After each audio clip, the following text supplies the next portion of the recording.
Добрый вечер. Вы смотрите программу «Якутия в деталях». С вами Ирина Ефимова. Эксперты утверждают, что открытость, доступность и скорость изменений – это основные черты современности. Возьмем для примера научные знания. Развитие интернета и различных платформ делают доступ к ним легким и быстрым. Казалось бы, в такой среде каждый среднестатистический гражданин просто обречен стать экспертом в самых разных областях, а уровень его знаний должен зашкаливать. Но, к сожалению, не совсем это так. Иметь доступ к знаниям и уметь понимать полученную информацию и пользоваться ей – это разные вещи. Фестиваль «Наука 0+,» который пройдет в Якутии уже в 13-й раз, не только популяризует науку, но, самое главное, учит ее понимать и ей пользоваться. О том, чем удивит нас фестиваль в этом году, поговорим с гостями студии. Это Леонид Александрович Никифоров, начальник информационно-аналитического отдела Департамента науки и инноваций Северо-Восточного федерального университета, и Ирина Куркина, старший научный сотрудник учебно-научной технической лаборатории того же Северо-Восточного федерального университета. Добрый вечер. Добрый. Ну, давайте начнем вообще сразу с фестиваля, да? Проанонсируем, позовем гостей, потому что я так понимаю, что это открытое мероприятие. 0+ это условный возраст, да, с какого можно воспринимать. И действительно, я посещала фестиваль этот и в Якутске, в СФУ, в прошлом, по-моему, или в позапрошлом году. Вот. А в этом году у меня получилось, я была как раз в Москве проездом, была в своей альма-матер, в МГУ, на лекции по искусственному интеллекту, тоже в рамках этого фестиваля. Все очень действительно доступно, ну, конечно, не для 0+, но, в принципе, любому школьнику, старшекласснику, наверное, все понятно. Фестиваль начнется когда? Фестиваль начинается у нас 24 числа, то есть на этой неделе. Пройдет 24-25 числа. А в некоторых организациях мероприятия, которые пройдут в рамках фестиваля, будут идти до 27-го. Это надо смотреть по программе, которая у них есть на сайте. Да? Кроме того, в этом году отличие от прошлого года то, что каждая организация покажет свою площадку. Каждая научная организация? Каждая научная организация, образовательная организация, да. Потому что в прошлые годы у нас очень активно участвовали и организации среднего профессионального образования, то есть наши колледжи, да. И в этом году они как раз-таки тоже покажут себя, но так как их очень много, да, то они решили на одной площадке, да, но наши научные организации, это НИИ, да, они, наш АГИКИ, АГАТУ, они проведут у себя на своих площадках. То есть не все в одном месте в СФУ, да. все у себя двери открывают? Да, ну на самом-то деле вот даже в прошлом году все проходило не в СФУ, а проходило в Дохсуне, в Триумфе, то есть на большой площадке, либо даже просто онлайн. Когда у нас были ковидные времена, да. И в этом году было решено, что людям пора увидеть, в какой атмосфере, в каких местах проводятся научные исследования. То есть где учатся наши студенты, где они занимаются наукой. И люди зайдут туда, посмотрят, чего они были, к сожалению, лишены последние годы. Но, с другой стороны, проще ведь прийти на одну площадку и там всех увидеть. Да, проще, но, с другой стороны, в этом году появилась такая возможность посмотреть изнутри. Что одна площадка всех желающих не вместе. Ну, просто в обычные времена, как правило, университеты — это не общедоступные места. Да, и туда просто так не попасть. А в эти дни как раз-таки люди туда смогут попасть и даже смогут попасть на экскурсии в некоторые лаборатории. То есть посмотреть на научное оборудование и так далее. То есть достаточно интересно. Ирина Ивановна, в вашей лаборатории будет экскурсия? Да, как раз-таки в нашу лабораторию 25-го. То есть, вообще в УСФУ основная площадка будет 25 числа проходить в субботу. То есть, получается, в КФЕНе Кулаковского 48 будет с 10 до 17 именно сами площадки, и с 11 там начинаются научные лекции, и тоже до 5 часов. И в это же время вот у нас с 10 до 12 можно прийти к нам в лабораторию. Это уже Кулаковского, 46, здание Арктического инновационного центра. И там мы проведем уже экскурсии для всех желающих, которые придут. А чем занимается ваша лаборатория? Ну, понятно из названия, что научно-техническими какими-то исследованиями. Ну, наша лаборатория вообще называется графеновые нанотехнологии. То есть мы исследуем двумерные материалы. Это вот сам графен. То есть это один слой углерода, да, графита, который отличился своими свойствами.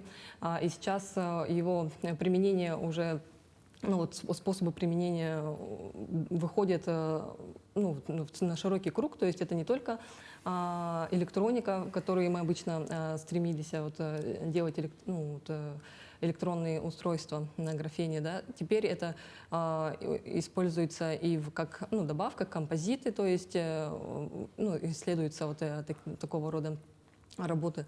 И другие двумерные, и одномерные материалы, то есть размер которых нанометры. То есть это углеродные наноточки и молибден С2 такой материал, то есть, который обладает не только проводящими, но и другими свойствами полупроводниковыми, которые... Ну, то есть посетители смогут увидеть это в микроскоп, наверное, да? Ну, посетители, они, во-первых, да, они посмотрят вообще лабораторию, то есть как устроена вот эта наука изнутри, да, смогут заглянуть в некоторые микроскопы. Также мы им покажем небольшую экспозицию, да, которая у нас имеется из наших материалов. И, естественно, научное, техническое наше оборудование, то есть окунуться в такой научный мир. Но вообще цель фестиваля — это популяризация науки, правильно я Да, понимаю? конечно, в первую очередь. И есть какая-то целевая аудитория, на какую ориентирована? На самом-то деле... Все-таки больше, наверное, для школьников, для профориентирования или... Да, или есть нет? такое, да, что основная масса — это у нас школьники и какая-то часть студентов. Но бывает, что и достаточно взрослые люди участвуют в этих мероприятиях, поэтому это вот как раз-таки 0+, то есть каждый найдет для себя что-то интересное. Даже детишки, которые ходят в детский сад, они могут прийти и посмотреть что-то, да? Где-то поиграть, где-то что-то пощупать. Там есть какие-то различные конкурсы, игры, буквально там на кубиках каких-то можно что-то даже объяснить ребенку, да? На его уровне знаний. То есть это для самой широкой аудитории. Но сейчас молодежь, вообще люди как-то стали больше интересоваться наукой все-таки в последнее время, да, потому что в советское время научные открытия, вообще наука была на слуху, все считали нужным там как-то что-то знать. А потом был такой некий спад, да, сейчас вот можно говорить о том, что опять интерес к науке возвращается, в том числе у молодежи. Вот что для этого нужно сделать, чтобы научные открытия, чтобы вообще науку популяризовать, чтобы объяснять на пальцах, зачем это надо, чтобы люди порадовались? Да, сейчас это такая большая государственная задача, одна из основных целей десятилетия науки и технологий, и там есть огромное количество различных инициатив, которые как раз-таки на это направлены. И фестиваль науки является одной из этих инициатив. В рамках этого проводятся различные мероприятия, да? Даются гранты различным блогерам. Есть ежегодная премия за верность науке, которая дается именно популяризаторам, да, тем, кто проводит лекции какие-то, снимает блоги, какие-то микроблоги, тиктоки те же самые, да, и так далее. На самом-то деле специфика нынешней молодежи, да, скажем так, это школьников, то, что они меньше смотрят длительные видео, даже 10-15 минут это считается длинным видео. Сейчас максимум у людей там минута, это рилсы те же самые, да, тиктоки, статусы. Но, кстати, смотря что. У меня вот дочка школьница, она смотрит длинные лекции. А вот это как раз-таки следующий шаг. Смотрит длинные видео только если эта тема затянула. А вот как раз-таки затянуть в эту тему невозможно длинными видео. Нужна как раз такая затравка. Поэтому сейчас популяризация применяет самые различные форматы. Вот как раз-таки начиная от таких хайповых, да, или каких-то кликбейтных каких-то роликов, мемов тех же самых и так далее, да, человек заинтересуется тематикой, начинает копать глубже, те же самые алгоритмы у соцсетей начинают больше рекомендовать и так далее. То есть это один из таких механизмов. Ну вот вы сами начали про блоги, тиктоки и так далее. Вообще вот научпоп — это такое большое направление, потому что, ну, и действительно это интересно, и люди слушают. Ну вот говорю, у меня дочка школьница, она слушает там Ланькова про Корею, Дробышевского, Черниговскую недавно обнаружила. Вот. Хотя это, кажется, иноагент, надо сказать, что это иноагент. Вот. Но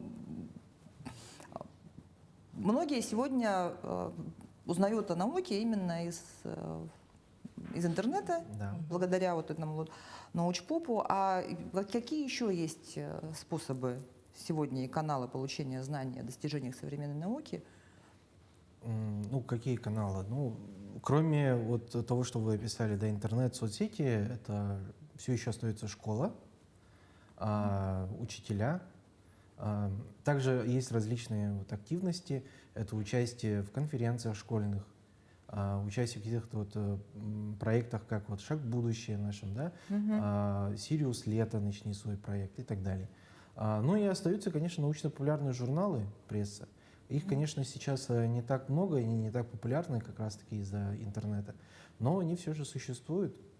Но, конечно же, самое такое эффективное — это сейчас соцсети.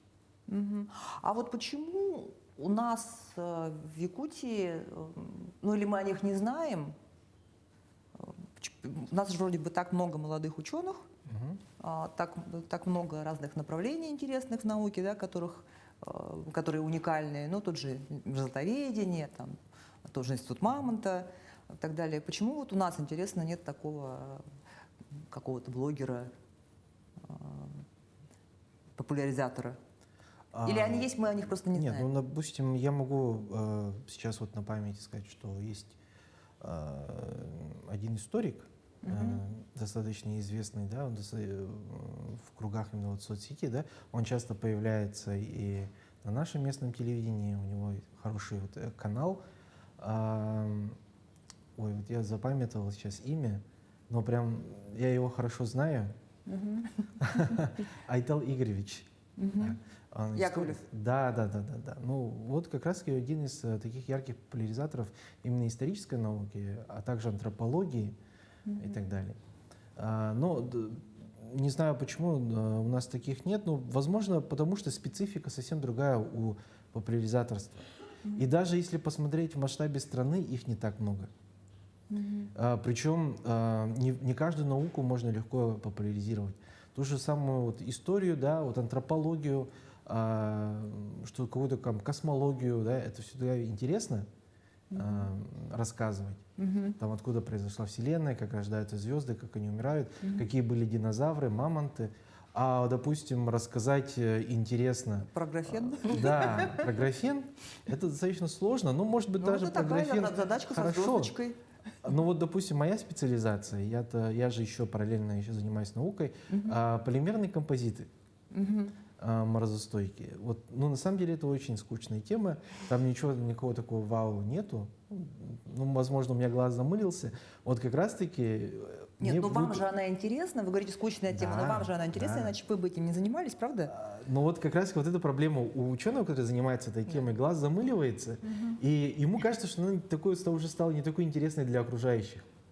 И, соответственно, с таким же вот огнем в глазах рассказать достаточно сложно, потому что сразу начинаешь идти в какие-то в частности, сложные научные термины, и у людей начинают слепаться глаза.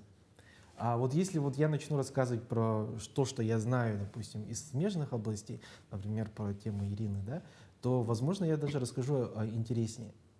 И в этом же, опять же, заключается опасность научно-популярных передач, вот риски, которые связаны с этим.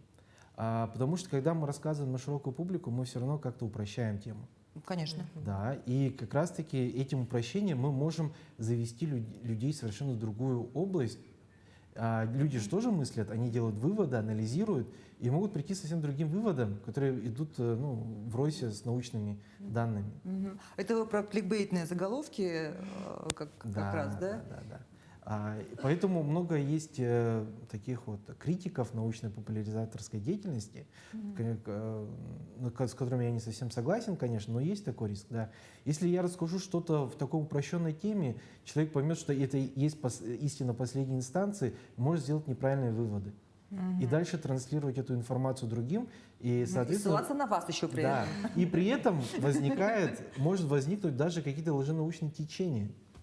Да. Лжетечения, Да. лженаучные. Да, поэтому нужно очень осторожно тоже подходить именно к научно-популяризаторской деятельности, чтобы не возникло таких вот ложных пониманий окружающего мира.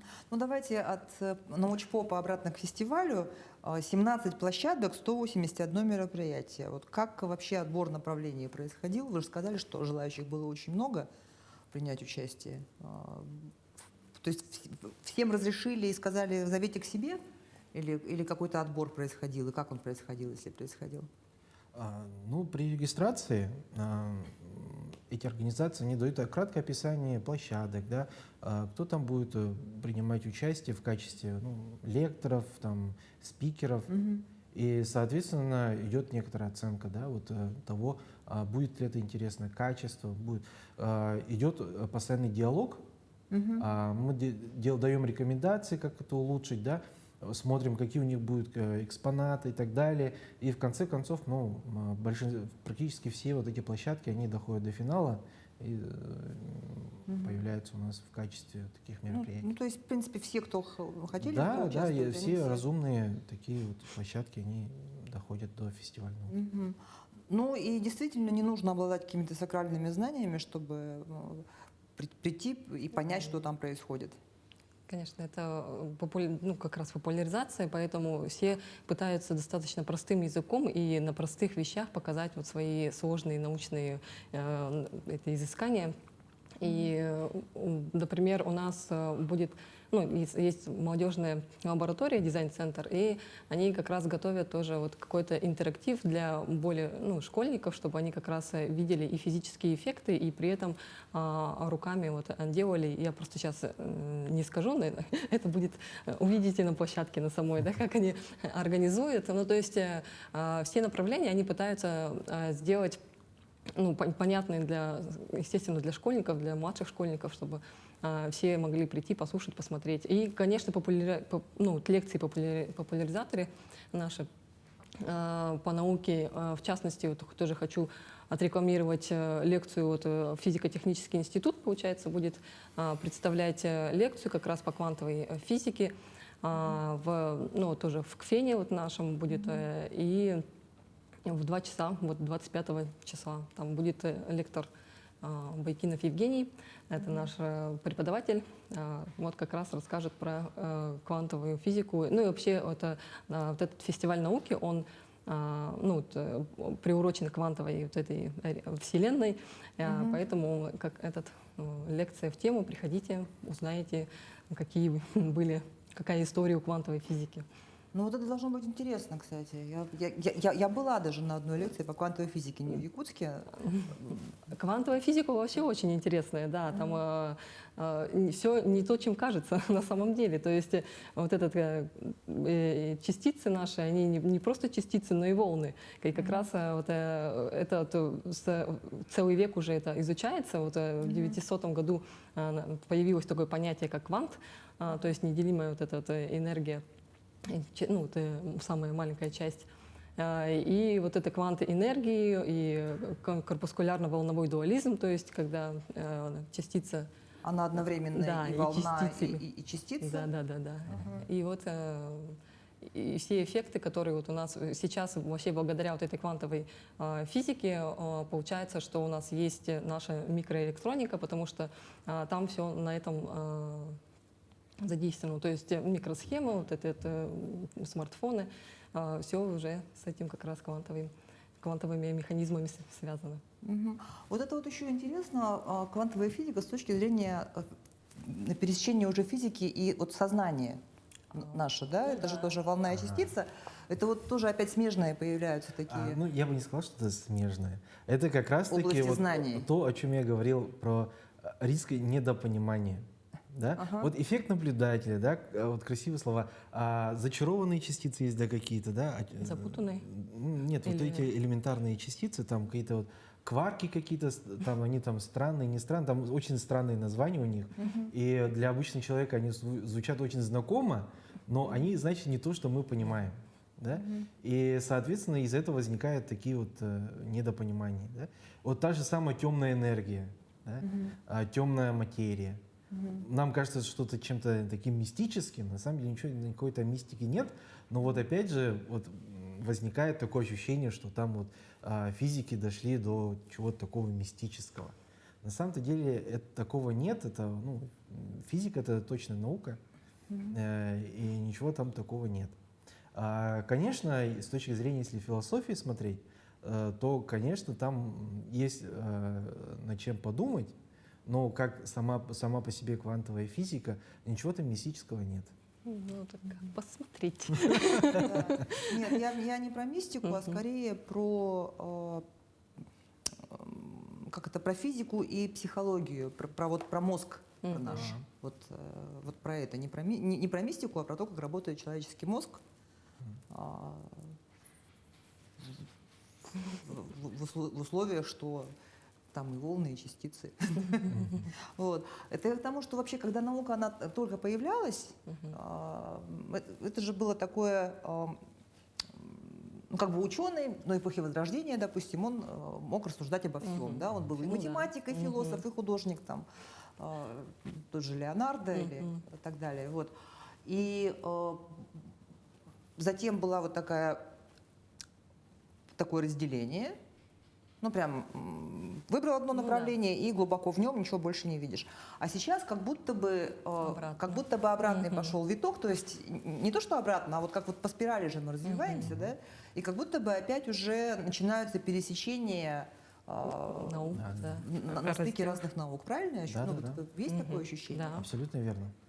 Сейчас междисциплинарные проекты, они наоборот вот выходят в приоритет, то есть чтобы разные науки, они как раз дополняли друг друга. Та же самая нанотехнология наша, она не может отдельно существовать только физика. Там и химия, там может быть и биология, да, биотехнологии, которые сейчас как раз-таки тоже популярны становятся. И вот эти квантовые явления, вот, это же и математика, и, ну, это и квантовые компьютеры, да, это и физика, и все вот эти вот смежные подтягиваются направления. Давайте еще про искусственный интеллект поговорим, потому что не часто у меня бывают ученые.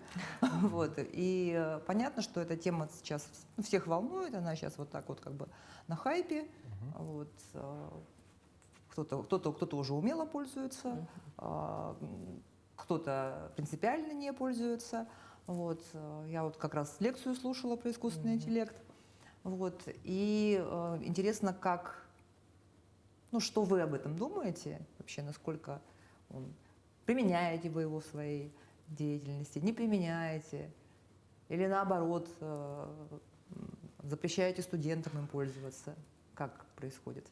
Ну, сейчас такое время, что нельзя уже, по-моему, не применять. И, конечно же, это повсеместно используется. И тут главное, мне кажется, ну, вот, осознанно к этому подходить, чтобы смотреть вообще, что он там выдает, вот эти нейросети те же, да, и если что-то генерируется, то проверять уже человеческим мозгом, что в итоге получается. То есть необдуманно вот это подходить. И, конечно, у студентов сейчас большие возможности вот это использование.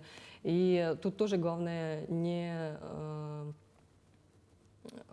слишком туда не влиться, чтобы развивать как раз, если ты приходишь в университет учиться, но чтобы все-таки это обучение проходило, то есть не машинально вот это что-то делать именно с искусственным интеллектом, нейросетями, учитывать, ну, использовать, но потом, чтобы убыстрять процессы, да, чтобы не делать вот то, что можно, ну, долго делать руками, но нейросети они могут ускорить, да, этот процесс. Но в итоге, чтобы именно это было как инструмент, а не как уже сам продукт, скажем так.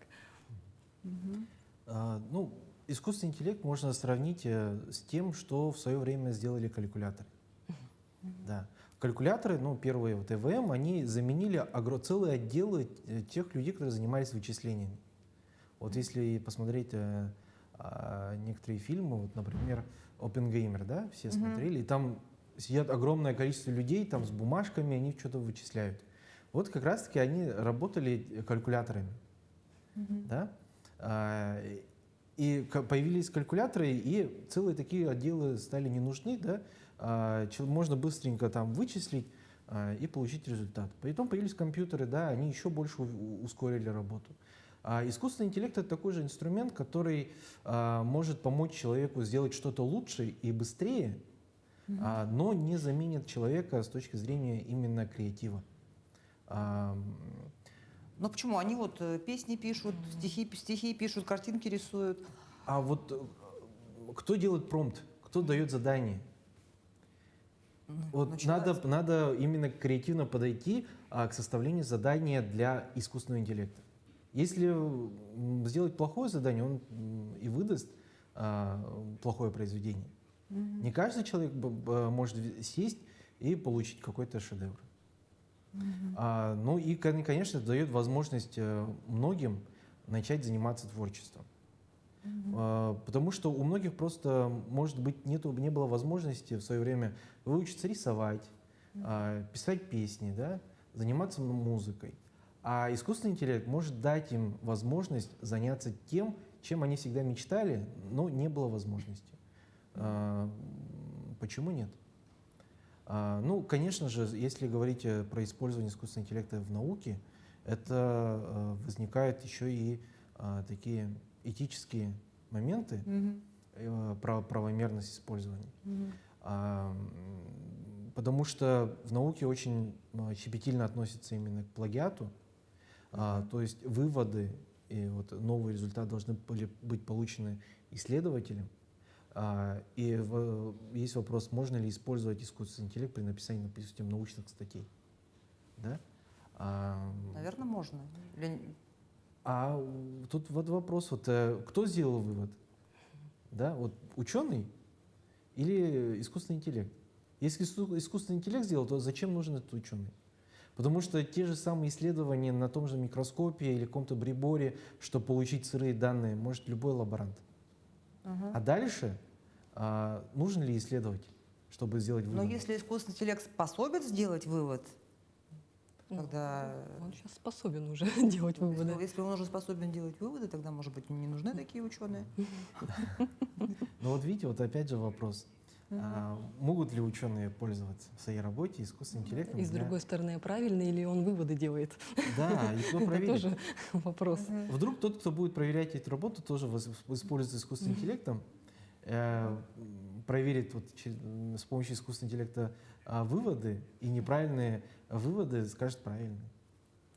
Потому что вообще проверка работы искусственного интеллекта сейчас достаточно затруднена, потому что искусственные нейросети, они достаточно такие закрытые системы, и сложно понять, как искусственный интеллект пришел именно к этому выводу. Так еще появится скоро следующего поколения, и тогда вообще всем мало не покажется. Это вот знаете, как в фильме моего детства про электроника, там вот вкалывают роботы, а не человек, да? Вот, и мы так мечтали, что роботы будут работать, значит, а люди будут творчеством заниматься. А теперь получается наоборот. То есть роботы, они не могут что-то физическое руками делать, потому что нету, да. То есть получается, роботы, значит, теперь придумывают искусственный интеллект, творчеством занимаются, рисуют, пишут, поют, музыку сочиняют, значит, а люди вот людям остается именно вот эта физическая работа, то есть все Ну, совершенно это, да, наоборот. открытый вопрос, получается, именно право регулирования вот этого всех действий ну, это надо на определенных уровнях тоже решать. Ну вот как раз-таки мы снова возвращаемся к тем междисциплинарным исследованиям. Да? Мгм. Такими вопросами вот как раз-таки нужно заниматься на стыке юриспруденции, права, да? Математики вот, и с искусственного интеллекта, да? И, возможно, даже в какой-то степени философии, этики и так далее. Мгм. А вы в своей работе используете искусственный интеллект? Искусственный интеллект, ну, на самом деле, редко. Просто там надо писать эти промпты в задании, а мне неохота их писать. Мне проще все самому написать. А вы, Ирина Ивановна? Нет, ну вот для именно упорядочивания я использую, да, ну вот То есть структурировать эту структурировать, да, информацию? анализ, Мгм. допустим, вот той же литературы, да, он же сразу весь интернет анализирует и может выдавать какие-то данные, но я это все проверяю, потому что он может иногда такое загнуть, что мало не покажется, поэтому как бы используется, но в разумных целях. А какую роль играет ЕГЭ в привлечении молодежи в научную деятельность? То есть вот, ну, вообще какова роль среднего образования и вот ЕГЭ в частности? Ну, ЕГЭ — это же проверка знаний, да. А наука — это прежде всего образ мышления и интересы человека. Но заниматься наукой без знаний невозможно. В какой-то степени они взаимодополняют друг друга, но находятся в некоторых параллельных плоскостях. Человек может сдать ЕГЭ посредственно, да, ну не скажем плохо, да, а нормально. Не 100 баллов, да, а допустим 70 там, и так далее баллов, да, но при этом очень хорошо заниматься наукой. Особенно если человек знает, где найти недостающие знания. В том же интернете и так далее, да. Но при этом поступит-то тогда на бюджетное место тот человек, который сдал на ЕГЭ на большее количество баллов, а не этот. Поэтому есть различные же Олимпиады? да, которые как раз-таки там нужен определенный образ мышления. В какой-то степени вот аналитический склад мышления, который важен в науке и так далее. Есть много мероприятий, которые дают дополнительные баллы. Те же самые вот, шаг в будущее, допустим, какие-то, да, вот, ну, достижения школьника. ГТО, юнармия. Да. Тоже. У кого какие таланты. Да.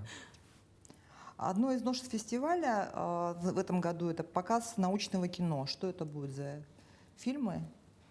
Как они помогут приобщиться к науке? На самом-то деле такие научно-популярные фильмы показывались и раньше. Например, в прошлом году, если я не ошибаюсь, да, в кинотеатре «Лена» они выступили у нас с партнерами. Мы показывали фильм «Генезис 2.0». Да. А в этом году... Фильм Максима Арбугаева о мамонтах. Да. В этом году фонд актуально-научного кино предоставил нам возможность показать несколько фильмов. Вот в КФЕНе, да, в одной из аудиторий с большим экраном. Кстати, совершенно новый, там недавно прошел ремонт. Вот. И там будут показываться несколько фильмов.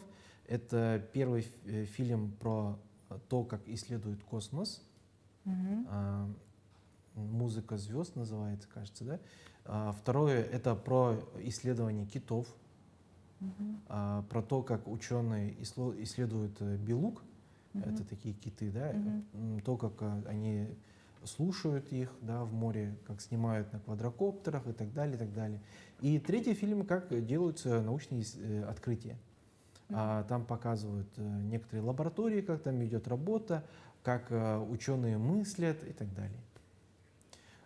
Эти научные популярные фильмы, они достаточно интересные, да, но, опять же, не каждый туда пойдет, потому что у каждого есть свои интересы, да, свои вкусы, но кому-то это будет очень интересно. Поэтому мы взяли вот такие вот совершенно разные фильмы про космос, про китов, да, и вообще про науку в целом.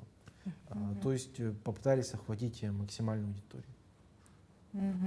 Ну и поскольку фестивалю уже 13 лет, есть ли такие люди, которые уже заинтересовались этим фестивалем и пришли в науку после этого? Или так не ведется такая статистика? Ну, такую статистику очень сложно вести, потому что ежегодно у нас многие тысячи участников, посетителей. Они же не фиксируются. Да, и чаще всего не фиксируются, потому что нам просто этого не нужно, нам просто общее количество нужно для статистики. Да? В прошлом году это было больше 20 тысяч.